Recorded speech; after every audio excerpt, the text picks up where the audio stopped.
Blessed day, Change Radio viewers and listeners. Welcome once again to Change Radio's news review. We've been on a bit of a long break, but we are happy to bring your program back to you, where we review the stories that featured throughout this current or past week. Before we go into our stories, I will just allow our guests to introduce themselves, starting with Chief. Please do go ahead and greet our viewers and listeners. I don't even know how to do it anymore. You have forgotten. It has been long. It has been long since I was out here. But of course, even if we are not out there, the work of the movement, the work of the struggle will be going on, and we'll also be doing a lot behind the scenes. But it's good to be back, and it's good to begin again to connect with our viewers and listeners across the world. The struggle continues. The struggle hasn't ended. We'll continue to do the best that we can. And in this moment, I know everyone is just lukewarm right now. And that is permissible. That is okay. In any struggle, you need that time to recover especially after what people did in 2023. But I can assure you, things will start heating up. Things will begin to go the way everyone wants or everyone expects them to be. I know the biggest question is, I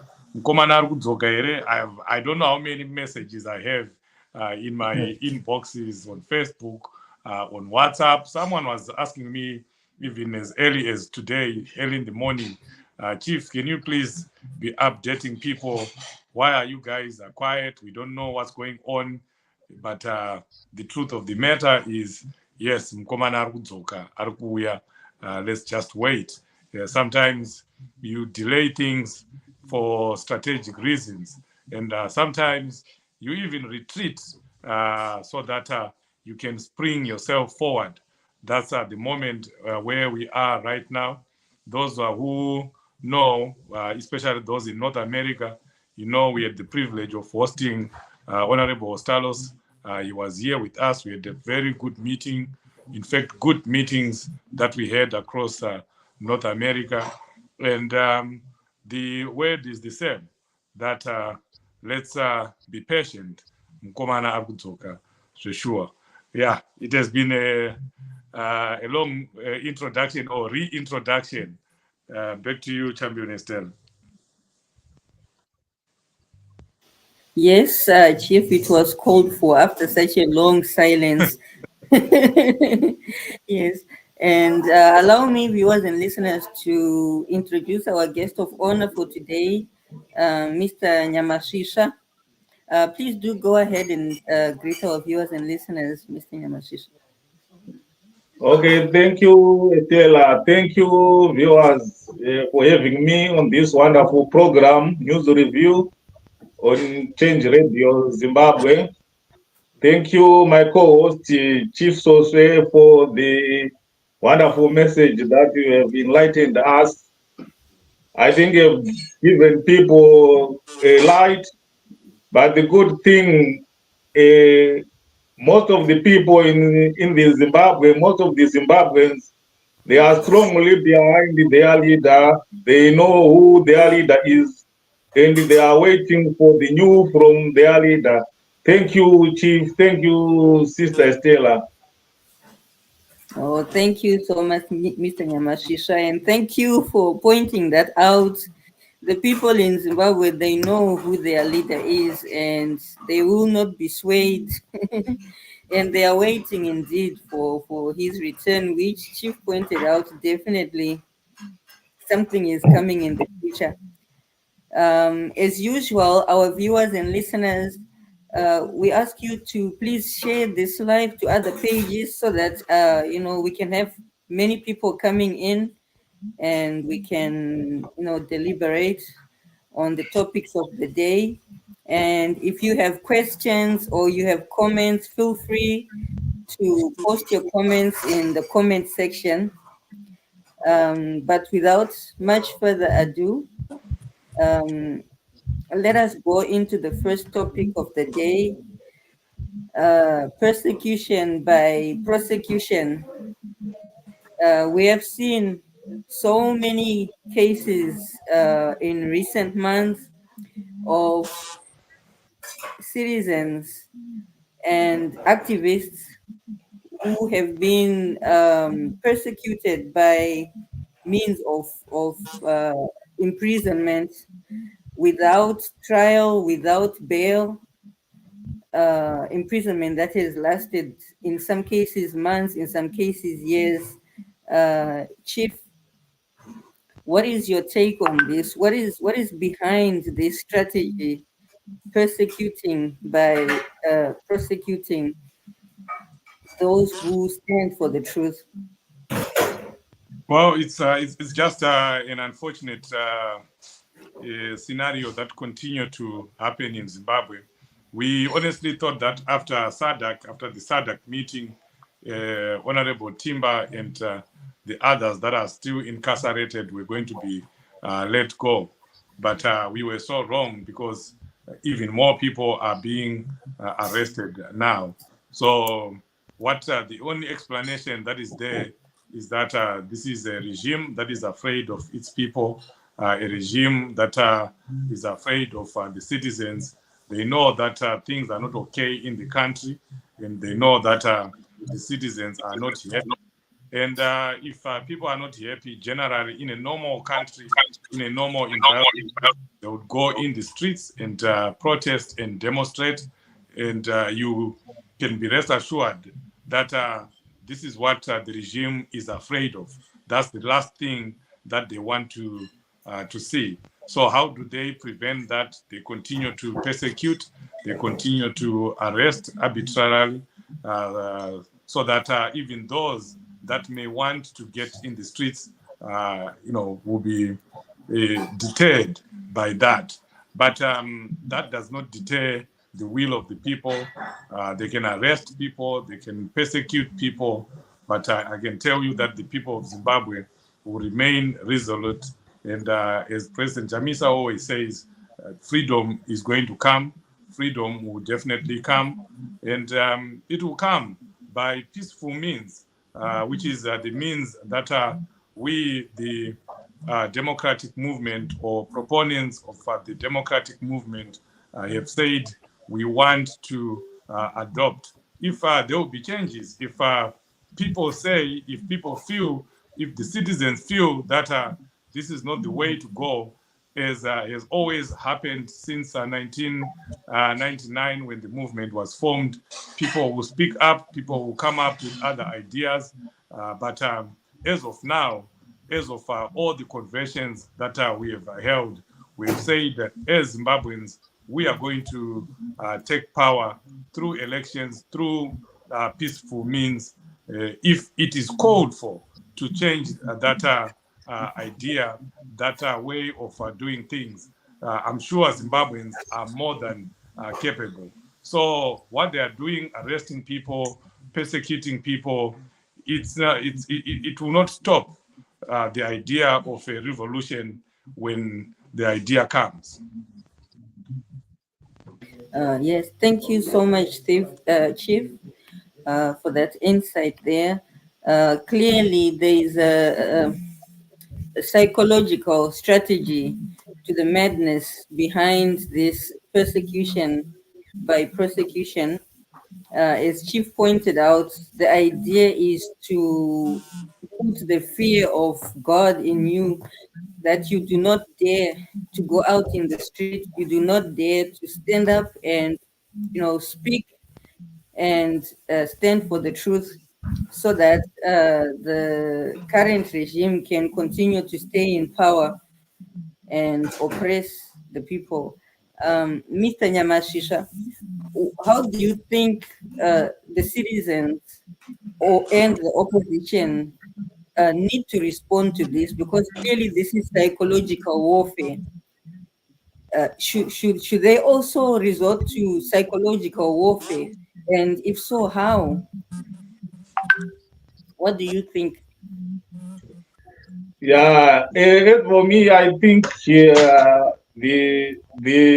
regime is now acting in a barbaric mood, but we as citizens, we use our democratic means, such as trying to speak with the other partners and force the regime to change its tactics, because the regime have started war with the citizens, because they know citizens are disgruntled, because vakabvuta chimuti, but they are failing to address the social issues affecting the people.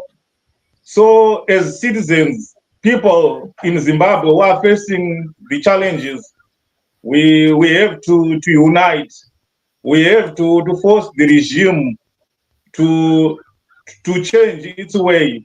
We have to force the regime to reform from their barbaric activities by denouncing how the regime is capturing the judiciary. As you are aware that even Amos Ibaya was given bail, but the same day he was given bail, he was rearrested for a crime which is not a crime, for crime that were just formed by the regime trying to silence the voice of the citizens. Because I understand the regime is in the process of closing the democratic space in Zimbabwe and silence all dissent voices. And also they know and understand and they investigate and they have intelligence that Nelson Chamisa has got the support of the majority of the people.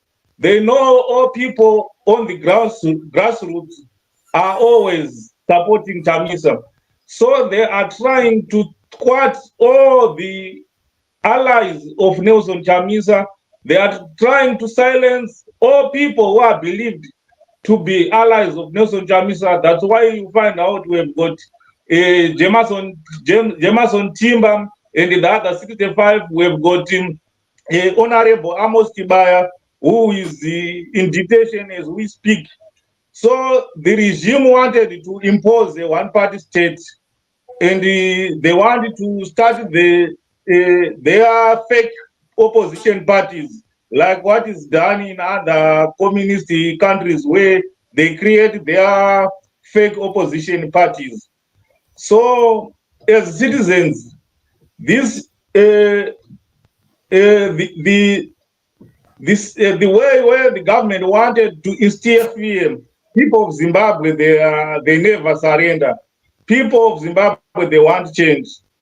We will we will collaborate. We will fight on using the democratic means. We will raise our voices like how we raise our voices when the young girl was incarcerated in prison instead of going to school until the regime surrendered and they released him. We will continue raising our voice until all those people who are prosecuted, who are in detention, who are incarcerated, are free. We will still raise our voices until our country is free from this roguish regime. Oh, thank you so much, Mr. Yamashisha. Indeed, our voices are our biggest weapon against this psychological warfare which is being waged upon us. There is something which Chief implied in his submissions earlier, that is there any possibility of in the future coming up with a different strategy, because as we've seen, ZANU-PF has continued to to implement its will and close the democratic space, and now we are looking at the next election, and already with these arrests and the persecution, we can see the trends in continuing to shrink the democratic space.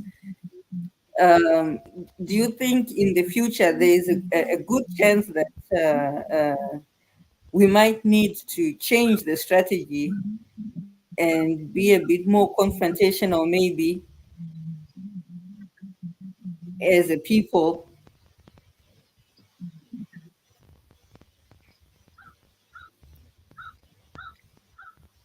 Oh, yeah, I think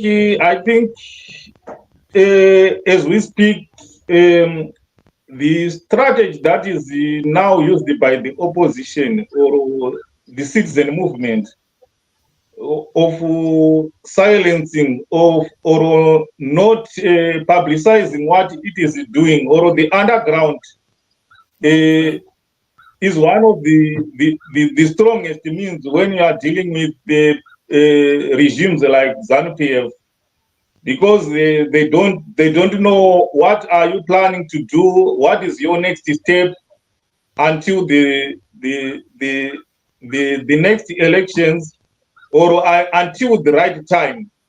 As we speak at the moment, I think we as citizens we should fight for reforms.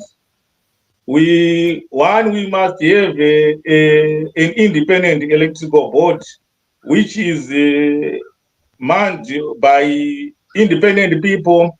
We don't want the electoral board, which is run by the security forces, who are seconded to Zimbabwe Election Commission, and to act as if they are civilians, while they are still members of the security forces.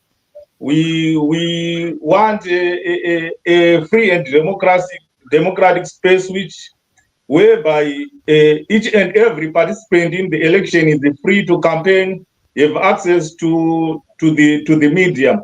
So we as citizens, I think we should try to force the government to change the to level the level playing field based on the report of SADC from the last election. Though they did not take any action, but for the next elections, we as citizens we will try to lobby the SADC that before elections the Harare government should address the contents that was on that report. I think on that note, if we have got level playing field, then we will win. We will have a fair elections. But if we don't have any reforms, then it's something that is terrible. As you are aware, last week there was a conference in Inyanga where Zek Priscilla Chigumbwa ended up saying that there is interference of political leaders when ZEC is making their decisions. So it means ZEC is not an independent board. So we need independent electrical board. Yes, yes. Exactly. Exactly. Just to add on to that, Champion Estelle. Yes, definitely things have to change on the opposition side. We will not sugarcoat.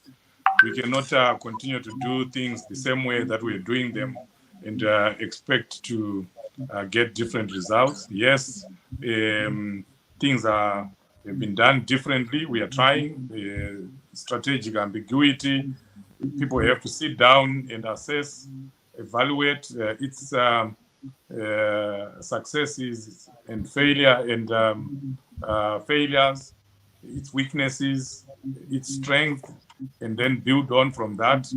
If there are a few things that have to be changed, they have to be changed so that we don't continue to get into an election that we know has already been rigged. It's not fair to the citizens, and it's personally, I have to be honest, I will not participate in any election come 2028. I will not put my money to anyone, to members of parliament, to any even presidential candidates, if there's not been a concerted fight for electoral reforms. We need to fight for reforms. We need to make sure that the electoral field, the political field in Zimbabwe has been leveled, and we need to think seriously about transfer of power, because we've always won the election. It's not about winning election.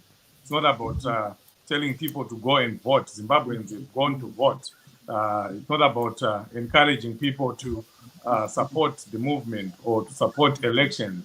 Zimbabweans have done that, and we have been at the forefront of asking citizens to do that.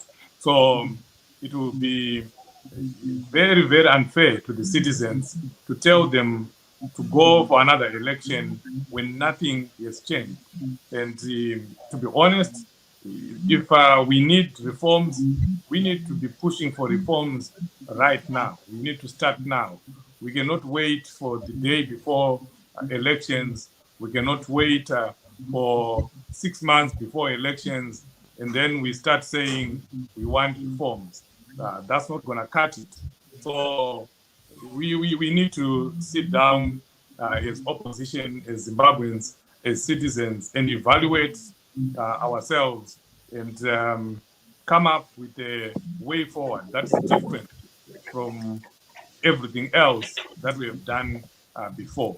And I think only that we will get 100% participation from citizens. Yes, I'm glad you brought that up, Chief, the question of reforms and pushing for reforms. But in all frankness, do you believe that if we push for reforms, there's a chance that ZANU-PF can budge and actually reform itself out of power? Is that really something that we can consider a possibility? Then if we don't consider that a possibility, then it's also not a possibility that we are ever going to take power. Nothing is ever going to come to us on a silver plate. Like President Chamisa says, a struggle is not a walk in the park. We are going to have to fight for everything.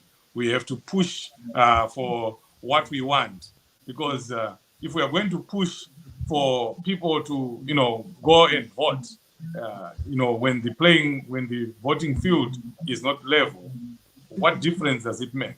We go and vote under the same skewed conditions, and then we win the election, and then there is no transfer of power, and we go through the same cycle again. We cry that the election has been rigged. We go to SADC, we go to AU, we go to the UN, and nothing happens. These people are not afraid of SADC. They don't care about United Nations. They don't care about anyone or anything. So really, the power is within us. We have to do what we have to do. There's nothing like they can't reform themselves out of power. If people put pressure, if we do what we have to do, instead of waiting for the elections and saying we are going to defend the vote, you don't defend the vote that you have gone, to participate in, fully knowing that it has already been manipulated, fully knowing that it has already been rigged.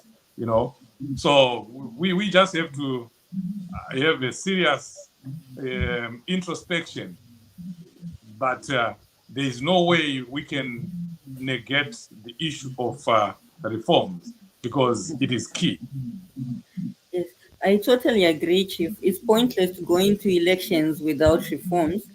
But if we look at the strategies that we have used to try and pressure the regime to reform, they have not produced results in the past.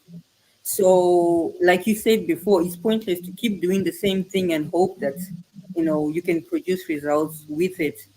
So, Mr. Nyamashisha, what do you think needs to change in our strategy in demanding reforms? Because in the past, I think, if I am right, our MPs, opposition MPs, have in Parliament raised the issue and tried to push for reforms, but the regime has ignored those and just continued to do as it pleases. So, what do you think maybe we could change this time as we approach the next elections to ensure that we can get the regime to listen to us and to budge and reform? Yeah, I think we are dealing with a tough regime, but we know we will win, we will conquer. I think I suggest that we as citizens, we also should engage the diplomatic community. Like as I said, the SADC, the African Union, even United Nations, to try to talk with the regime, to force the regime to change some of those, in fact, to overhaul the electoral system in Zimbabwe, to be free and fair to everyone, to be favorable and not to be one-sided. That is one of my suggestions. And I also urge people in all corners of the country, in different spheres, to raise our voices during the platforms that we meet, even on social media, even in face-to-face, where some of the leaders, the opportunity to meet the people in government, the people in international community. The voices of electrical reforms in Zimbabwe should always be raised. Otherwise, the regime will change its behavior and create an environment which is favorable for everyone. Yes, yes, I see what you mean, because we do have cases like the young girl who was in remand, who was supposed to be writing her O levels. When people made a lot of noise on social media, then something happened and she was released. So yeah, I think you're right. When the citizens, the ordinary citizens, get involved and they raise their voices and they put pressure, I think that's a different scenario than when we leave it to the politicians only, to the opposition party only, to raise the voices against this playing field which is not level. I think when ordinary citizens become involved, the regime is forced to pay attention and to listen. I think they sit up and they take action.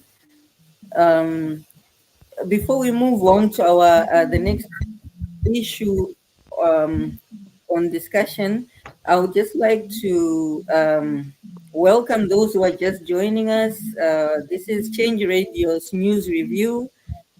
We are just discussing the stories that were trending in the past week, and we just finished discussing the prosecution by persecution. Please do share this live so that more people can join us, and feel free to send in your questions or your comments. We will read them out. And I would also like to encourage you to support Change Radio. We have a coffee account. I'm going to paste in comments the link to our coffee account. Please do go to our coffee account and donate. You can donate as little as $1, $3, $5, whatever amount you are in a position to donate. We will greatly appreciate it. Will help us as we approach the next coming elections to spread the information and to mobilize and to get everyone involved in raising our voices, demanding that the regime implements a level playing field for the next coming elections. The next topic that we are discussing is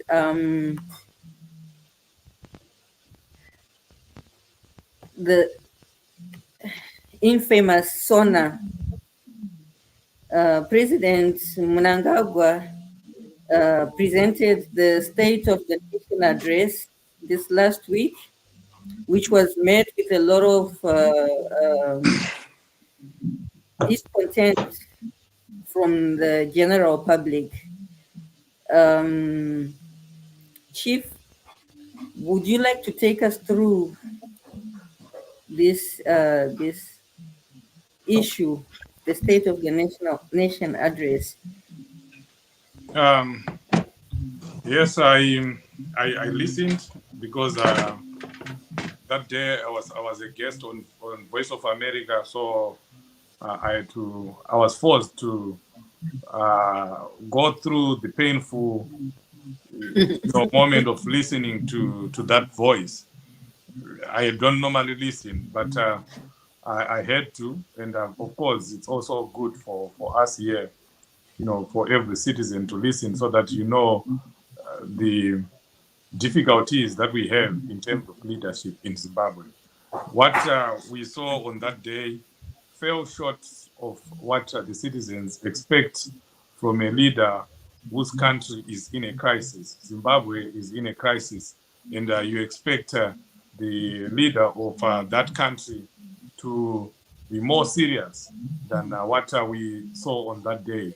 He did not, he did not even address any critical issues that are affecting the Zimbabwean people. I listened, I read the SONA. There was no mention whatsoever about the devaluation of the currency that we use in Zimbabwe, the Mnangagwa Z. There was no mention of that. And yet that devaluation, I'm telling you this, those that are listening, go to that SONA.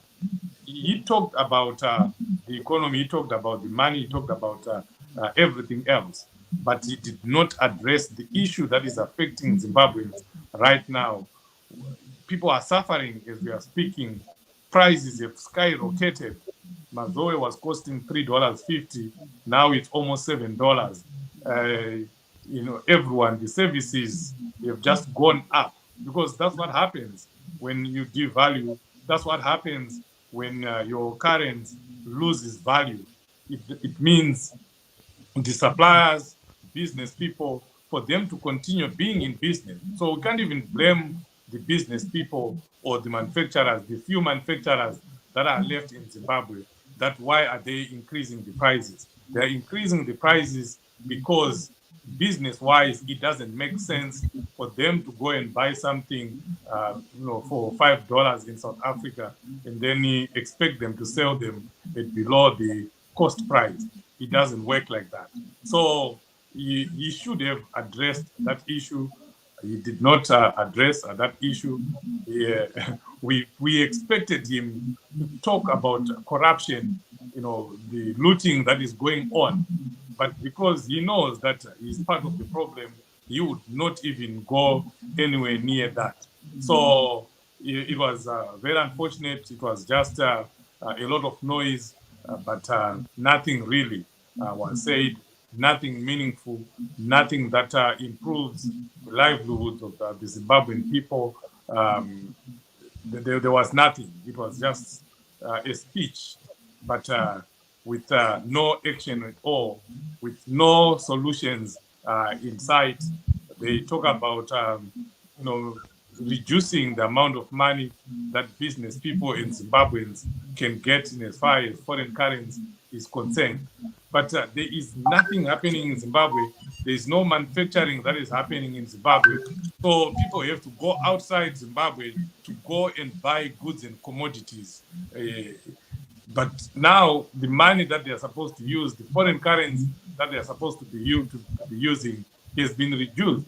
How are they going to be able to get the money? So the response to that is what you saw on the black market, that the black market kicked in very well. It had been quiet all this time. Now it's very rampant because the manufacturers and even the Zimbabwean people, they have to get foreign currency. They can't get it from the government. They have to go and get it from the paro market. So when that happens, obviously, it has a ripple effect. The money is now expensive to get. The foreign currency is now expensive to get. So when they go to buy, they come back and just push the cost to the end user, to the consumer, who are the citizens of Zimbabwe. So I don't see any respite in sight. I don't see the situation getting any better. In fact, it's going to get worse. That's the reason why you're getting this talk about the army coming in, because they've realized that their boss is not, doing well in terms of the economy. Because where we are now, and then you look at where we will be in December, it will be worse. People will be suffering more. And I'm sure Zimbabweans will begin to say enough is enough. We can't go over this. We have to come to a situation where we draw the line, that we can't keep going on like this. Hopefully, we'll get to that situation. Yes, hopefully all these difficulties can eventually push us to take action. Before I come to you, Mr. Nyamashisha, just to hear what your take is on the SONA, we have a comment from Finiel Muswiburi Moyo. He says, first of all, there is no nation to address when you are very illegitimate. Secondly, how do you address a nation that is scattered and tormented by your misrule, mismanagement, and incompetence that make them flee their nation, which they love dearly? Our comment from one of our viewers, one of our loyal and supporting viewers. Finio Musiburimoyo, thank you so much. Indeed, I think the State of Nation address was just a formality which he had to fulfill. There was no real will to address the nation there, seeing as we have an illegitimate regime that is working against its people. So, what could we expect? But coming to you, Mr. Nyamashisha, I would just like to hear what is your take on the State of the Nation address. Yeah, the state of the SONA that was addressed by President Emerson Mnangagwa didn't address the solution to Zimbabwe economic turmoil, like the social inflation, deterioration, living conditions, and the crumbling of social services. It was just a talk show. And I think a comedy show was better than the SONA that was presented by Emerson Mnangagwa, because you find out he didn't articulate how to solve the economic challenges that is facing the country.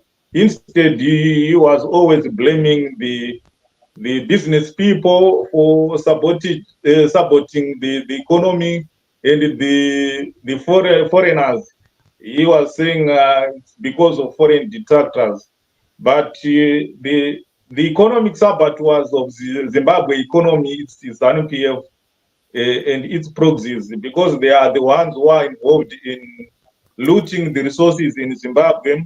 They are the ones who are getting tenders through corruption means, and the government is not fighting corruption, arresting those culprits who are looting millions, if not billions of US dollars from Zimbabweans. So yeah, the regime is not addressing the real problems facing the country, because as most of the commentators are saying, or other people around the country, the issue of the legitimacy is the stumbling block in the Zimbabwe economy, because our politics is not stable. Even the regime in their offices, they are not stable, because they know they are in the offices illegally. So when they are planning policies, they are planning policies to loot, but not to build the economy, because they know and they suspect that anything can happen, because we steal people's voices, we steal people's votes. So yeah. So the other thing is the in the country there's no rule of law as we speak. The government of Zimbabwe is not respecting the human rights. The human rights record, our human rights record is very bad. So there's no investor or business people who want to invest in a country where there's no human rights, there's no democracy, and the economic, we don't have a stable economic policy or consistent economic policies, because it's like the policymakers, they just introduce another policy today, then tomorrow they change the policy. So there's no business person who wants to invest in such an environment.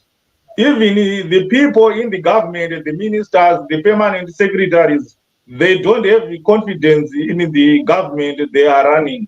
That's why you find out most of the senior government officials, they invest or they buy houses in South Africa. They open business in South Africa and other countries, because they don't have the confidence in their economy they are running. They know this is just a looting. This is a looting investment. Yeah. They are just there to loot, but not to make Zimbabwe a great country again. As you know, in 2019, Emerson Mnangagwa said Zimbabwe economy will resurrect like Jesus Christ. But if you see what is on the ground, it's very terrible. is very terrible. No one is left behind in terms of poverty, in terms of suffering. So yeah, it's a challenge in Zimbabwe. Thank you so much. Yes, I agree. Like you said, the ZANU-PF knows that anything can happen at any time, and this is the reason for the excessive, illogical looting. Because they are just, they just want to loot as much as they can before something happens and they lose power.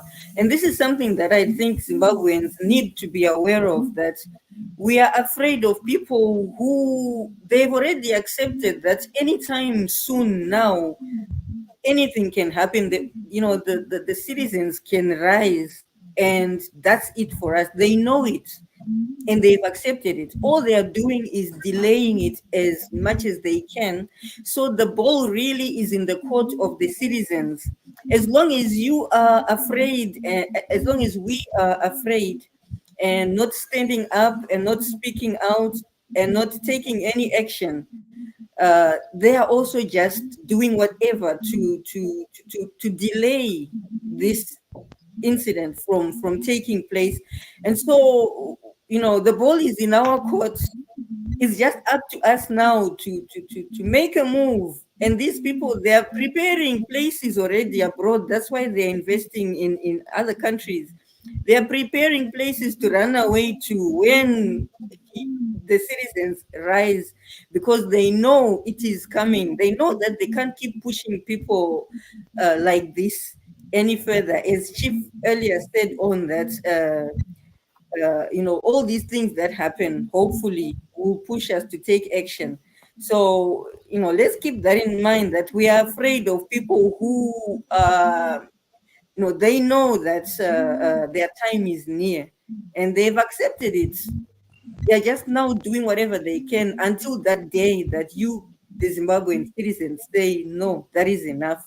We are afraid of people who are afraid of us. Exactly. They are more afraid of us than we are afraid of them, because, we are 16 million of us and they are just a handful.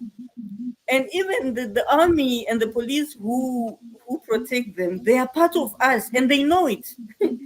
That the day that we all just decide that enough is enough, there's nothing they can do. So let's stop, ngatirege kutya zizi harina manyanga. Our next topic is the increase in heists in Zimbabwe. I think you may have heard about the recent heist in Bulawayo at EcoBank, where people got away with up to, if I'm not mistaken, $2 million US. Your take on this? Please feel free to jump in.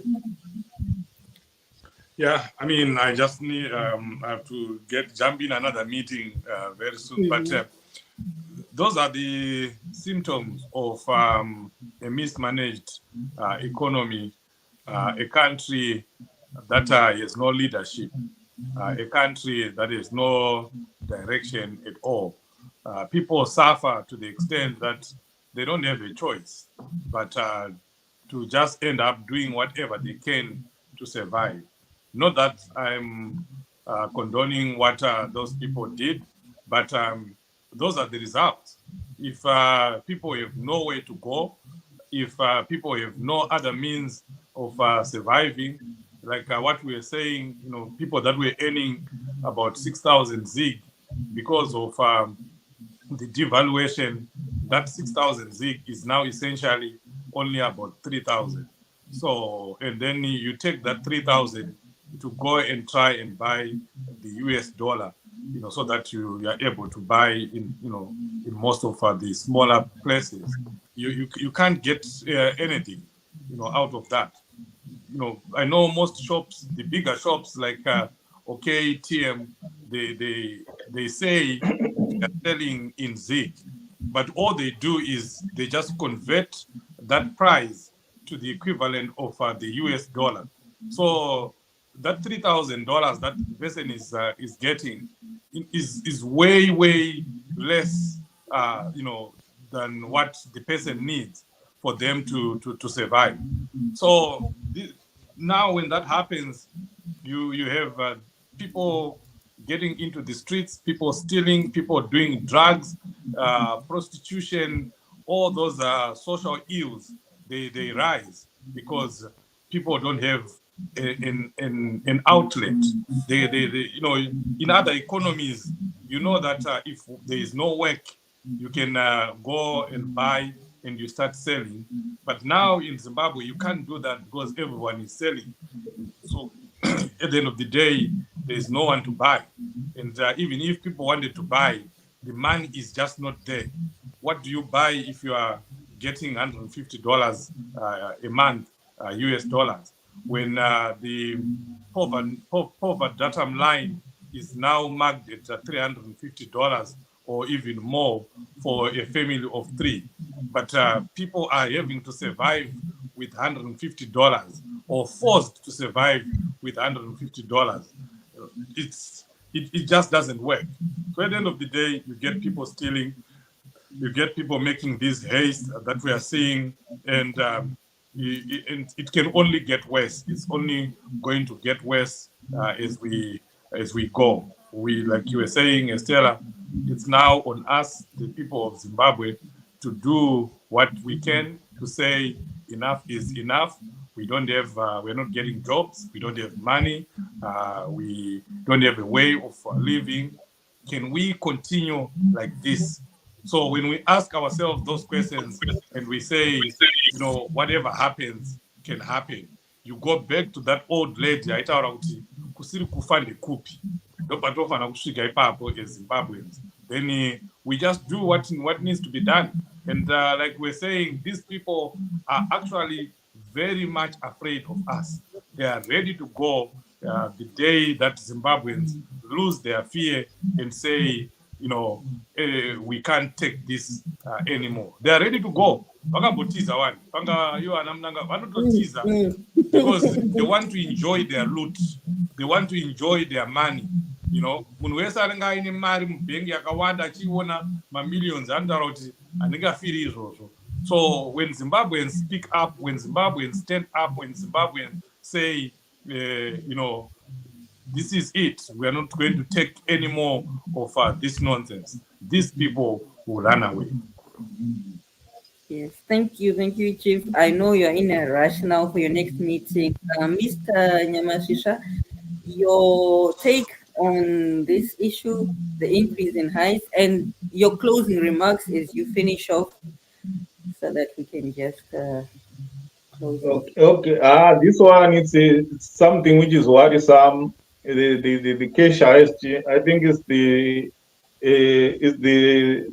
biggest heist in Zimbabwe committed by armed criminals. Though we have got other heists which is bigger than that happened, but it was done by those people in offices with the suits. Is where we've got 15 billion which disappeared. It's a heist.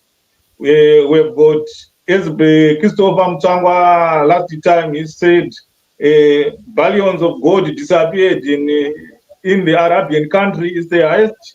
It's the same like this one.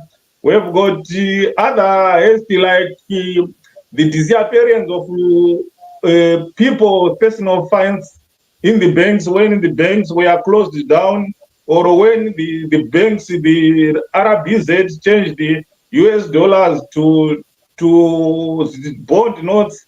It was a haste. But it's unfortunate we have got this incident that happened in Bulawayo, where the financial institution that we expect every person should go and bank his money for safety was robbed of nearly $4 million US. You find out it's because of the economic hardships that is facing the country. Some people, they end up committing crimes. Though yes, we understand robbery it's a crime. Most of them they commit for them to get a fast life. but some of them, they are caused by the economic hardships faced by the people. Then you find out on the side of the financial institutions, it's a business in Zimbabwe where the economy is not running well. So you find out the security lax was very poor because they tried to reduce the cost, because that large sum of money was supposed to be transported in batches of 4 or 5, or they should have hired a support unit to escort them. But due to the cost of those services, they were trying to cut. It was a cost-cutting measure for the financial institution, but it ended up as a disaster for them. So you find out it.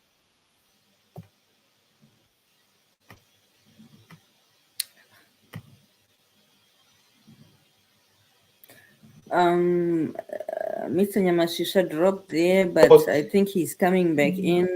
All right. Yeah.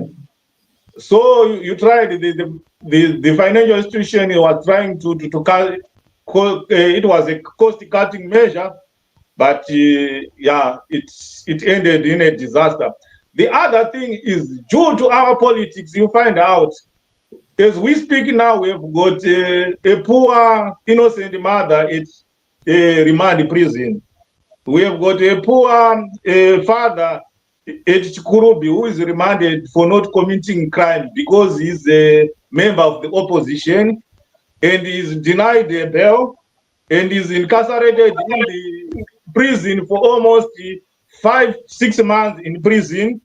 But you find those criminals, hardcore criminals who committed such crimes as armed robberies, when they were arrested, they just go to arrested and they were given bail easily, and they come back and commit the crimes again. So you find out, due to our politics, it's our politics contributed to those crimes, because our courts are captured, they release criminals to come back and start to commit their crimes. Why innocent people are incarcerated in prison? Yeah, that's my contribution on that. Oh, thank you so much, Mr. Nyamashisha. Before we give our closing remarks, I would just like to remind our viewers and listeners to please support Change Radio so that we can, get the message out there and start mobilizing early, and we as the citizens can start demanding reforms and whatever else is necessary for free and fair elections. Let's not wait until last minute. I'm just going to pin the link to our Coffee account. Please visit our Coffee account and donate or subscribe. I've also posted the link in comments. So just moving on, Mr. Nyamashisha, your closing remarks as we close off. Yeah, my closing remarks is I just want to tell our viewers that they should always be strong enough. Change will come. It's a matter of time, but change will come. We should continue working together. We should continue to campaign and force the regime to change the way they are doing. Don't lose hope. Things will be fine. Zimbabwe is our country. Zimbabwe belongs to us all. Well, thank you so much. Chief, I don't know if you're there. Your closing remarks, Chief, if you can hear us.